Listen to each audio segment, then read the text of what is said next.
It's time for the rest of the world to finally catch up to what Trey Murphy is doing right now with the New Orleans Pelicans. And honestly, it's safe to say he's the new king of New Orleans. So we're going to break that down right now in the Pelicans Scoop. Cue the music. This is the Pelicans Scoop with Jordan Kitchens, breaking down everything under the sun about your New Orleans Pelicans. Smash that like button, leave a comment, and subscribe to stay on top of your Pels content.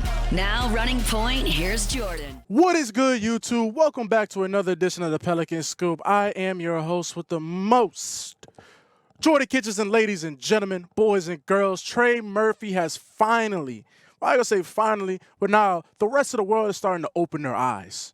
All right, they're starting to wipe the crust and the eye boogers out like they just woke up. Finally see what is going down in New Orleans. Because usually, a lot of the topic of discussion is, because, ESPN, they like to keep reiterating the same tired points over and over again. Like, maybe Zion can get out the buffet. Like, Zion's not even fat. That's not the problem. We're more concerned about him missing practice, okay? We move past the out-of-shape fat stuff, okay? But, ESPN, that's what they like to do when they cover the Pelicans. They want to talk about things like that, but they don't want to talk about the budding superstar. Well, I ain't going to call him a superstar just yet. That's, LeBron James type of, but a budding star. A player that I can see at least being a end of his career, if it ends his career, maybe 2 to 3 time All-Star in Trey Murphy III, a.k.a. Trigger Trey. Ladies and gentlemen, it is here. Trey Murphy has solidified himself, I think, at this point, because I did a video yesterday or the day before about who should come off the bench when Brandon Ingram comes back. CJ, BI, or Trey. Because in my mind, I think Trey shouldn't come off the bench anymore. I think he's showed that. I think he's taken that leap to where if you're taking this guy off the bench, you're an idiot. But Willie Green's going to have to make some tough decisions. So I said in the video, I'm like, he has always been taking the short end of the stick. And when is enough enough? When is enough enough? When is enough enough? And I think either CJ McCollum will have to come off the bench, or you got to trade him, or whatever. Or finally trade Brandon Ingram. Okay, there is no reason to keep Brandon Ingram no more. Trey Murphy has showed you there's no reason to keep this man anymore. Okay, so ladies and gentlemen, the Pelicans won last night against the Dallas Mavericks, Zionless, but that's kind of the team is without Zion. So no Zion played last night, but Trey Murphy and DeJounte Murray. Jordan Hawkins, Eve Messi too. CJ McCollum, he's been having a couple bad games in a row, but Trey Murphy and DeJounte Murray, that is the star of the show, okay? Against the Dallas Mavericks without Kyrie and Luka, add a little bit of context, it was the Najee Marshall and Spencer Dinwiddie show, okay? Najee Marshall was playing like it's the NBA Finals. That's how he should play. Against his team, his former team, Najee already says all his best friends are on the Pelicans still to this day, so he came out there, gave a spirited effort, almost willed them to victory if it wasn't for Trey Murphy's game-saving block. Yeah, Goldson, whatever. The refs are blind. Okay, boo-hoo. The Pelicans finally get a call to go their way. I don't want to hear no Mavericks fans talk about, we got robbed. Dude, the Pelicans get robbed all the time. Finally, a call goes our way, and it's whatever. All right, they didn't call it. I didn't see it. Yeah, Dinwiddie hit the glass. Yes, technically it's a goaltend, but they didn't call it, so suck it up, bro. It's our 10th win. Relax. You got Mavericks fans sitting there crying about that. Dude, y'all play without Luka and Kyrie. It's okay. On to the next, okay? So Trey Murphy's game-saving block to snatch the victory right from the Mavericks because Jordan Hawkins panicked and turned the ball over. I mean, just absolute panic. Then when he gets it, Trey Murphy comes to save the day. And speaking of Trey Murphy, all right, DeJounte, I'll get to DeJounte too. DeJounte, 30-point game. All right, DeJounte basically willed the Pelicans in the fourth quarter into the end of the game. I mean, DeJounte, he's finally shown it because he's been putting games like this together, but he's finally like this Dyson talk. Shut that up. I will make that trade 110% still to this day. DeJounte is exactly what you brought him in to be. I mean, he looks a lot better when you actually have viable pieces on the court. He'll look even better if Zion, Zion should play next game against the Jazz on Friday. But if Zion's on the court, I mean, he's even better. But him and Trey right now are just, oh my God, DeJounte, I just love how he manages the game. He slows the game down, gets everybody to where they need to go. He's a point guard. He's a true floor general. All right, and he has, call it what it is, he has balls of steel, man. He doesn't care. He doesn't take bleep from nobody. All right. DeJounte, he's a leader. He's gonna hold people accountable. He's been holding people accountable. All right. And he has just been everything you want him to be. It sucks that the team has been, and he breaks his hand in the first game of the season and the team just bottoms out. But next year, very promising, especially with Trey Murphy's emergence. But let's get to Mr. Trigger Trey, the man of the hour, the man of the video. My thing with Trey Murphy, ladies and gentlemen, it's a lot of things. But one last night, he had 10 rebounds, all right? 24 points, 10 rebounds. Finally breaking over that, double-digit rebound hump. But it's really showing you that Trey Murphy gets it. He understands, okay? He didn't just want to be labeled as just a catch-and-shoot, 3-and-D type of guy or just a shooter. All right, this man has expanded his games to a whole nother level now. Finally, he has the confidence in his handle. Oh, man, Trey Murphy has the ball in the string. He got one time we isolated on Najee Marshall, cooked him, got fouled, couldn't make the and one. Couldn't make the and one, but he fried Najee Marshall. And I'm just like, oh, my goodness. Trey Murphy, he pulls out a nice little crossover. I'm like, bop, bop, bop. I'm like, oh, my goodness. Yes. He instead of just catching and shoot, or I don't got it, maybe one dribble out, or pass it out. No, Trey Murphy, he's dribbling the ball. He's creating. His shot creation is on a whole nother level now. All right, and that go with his handle. But it's really been elevating his game because his threes have not been falling recently. All right, he's taking a lot of them, but we need that. You're a 10 and 30. The Pelicans record is an actual time of the day. They're 10 and 32. AM or PM. You see what I'm saying? So it doesn't matter about the type of you're shooting all these shots. You're one of our best guys. Honestly, you're our best guy right now. You're our most consistent guy right now is Trey Murphy. All right, CJ McCollum had that. DeJounte and Trey are fighting for that right now. CJ has fallen. He's run out of gas. DeJounte and Trey, boom.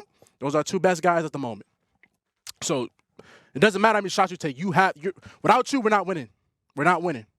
So he's taking a lot more shots, and his threes are not falling. But what has been working? Free throws. Now, a lot of people, including me, if the player is not on my team, we call those guys free throw merchants. Okay, you're Shai Gilgeous-Alexanders, you're Jalen Brunsons, you're James Harden back in the day. James Harden still do it. James Harden, Embiid when he's not on PTO.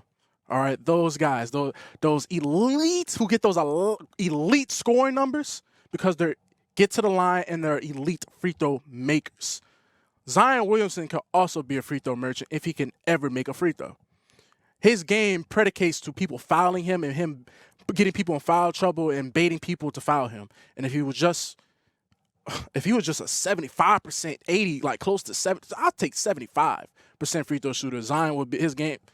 It'll literally elevating to another level. Trey Murphy has been elevated to another level because one, he's getting to the line. He's got I ain't gonna say he's got a superstar whistle, but Trey Murphy whistle has improved. All right, the refs are calling fouls on him, so that means he's getting the respect of the refs.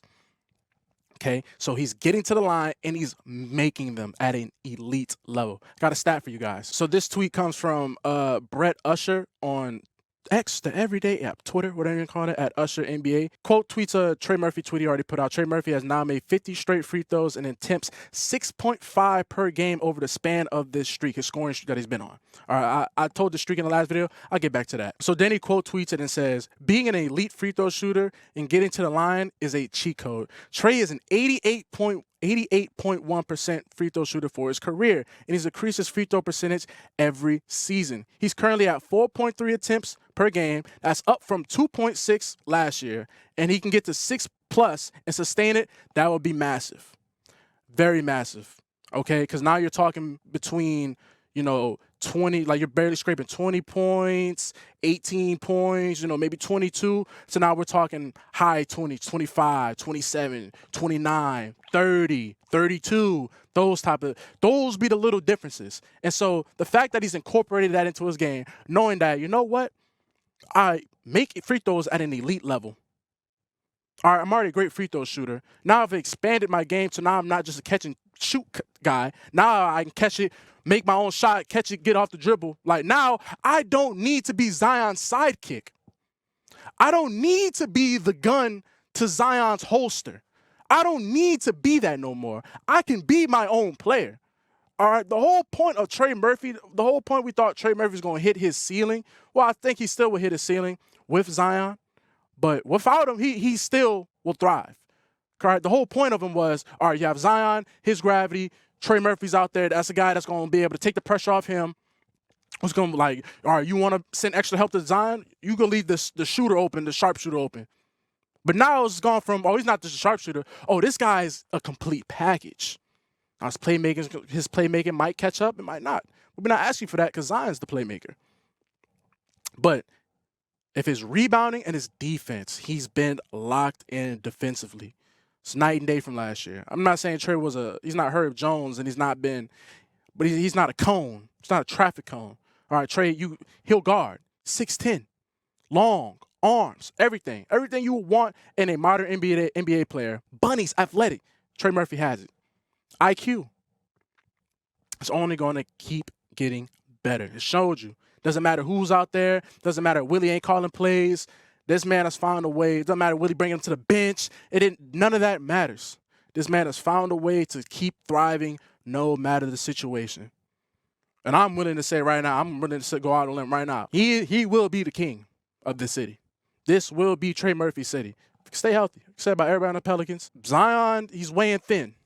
Somehow amongst fans. Like you have Zion has separated the fan base. Like you have the side that's get him out of here, we hate him. Then you got the side like, oh, we guys like you're like, so he's separated the fan base. Trey Murphy, he ain't separated nobody. Everybody love him. Everybody loves him. Everybody. A couple people that didn't like him at first, but now you see what he is and consistent. Other maybe not like the Brandon Ingram subsection. So many subsections in the fan base. That's the problem. We're not unified as a people. So many people with their own little agendas. Like you got the people that want to tank for Cooper Flag. You want the people that want to try and get the 10th seed. You try and get the 10th seed, like literally. But that's what they might do. If they got the Jazz on Friday, that's looking like a W. That's 3 wins in a row. I don't think they had a 3-win streak all season. So you're doing that in January. And Zion's going to play so. And the Jazz are literally trying to get Cooper Flag. They're itching. And they already missed out on Wemby last year. They're not missing out again on getting some type of guy. All right, Danny Ainge, unless the people in Utah are going to find Danny Ainge and just kick him out. Go put him out in the snow in front of the Mormon temple or something in Salt Lake City. But other than that, man, Trey Murphy's leap and just see where he's going to keep going. Let me just tell you guys the scoring streak, and then we're going to get up out of here. So starting with the Memphis game on December 27th. We're going to start from there. Trey Murphy had 35. So I'm just telling you scoring stats, the streak he's on.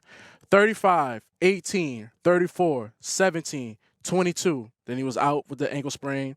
30, 32, 24. So since he's returned from his ankle sprain, 30, 32, 24. Sky's the limit, man. New king of New Orleans, Trey Murphy the third. Don't forget that. Don't forget that. So thank you guys for sticking in for another edition of Pelicans Scoop. Get Brandon Ingram out of here. Get CJ McCollum out of here. Let's focus on Zion, whatever this pick we get, and Trey.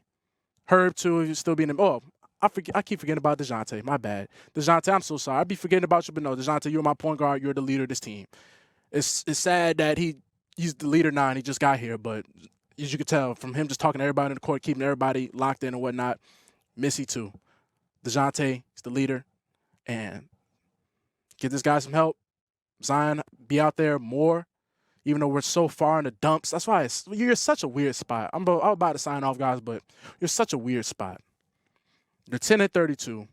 Season's lost. You guys are finally looking good what they're supposed to look like. And the more you win, the more you might ruin your chances at getting a top 3 pick, more than likely. Tough situation.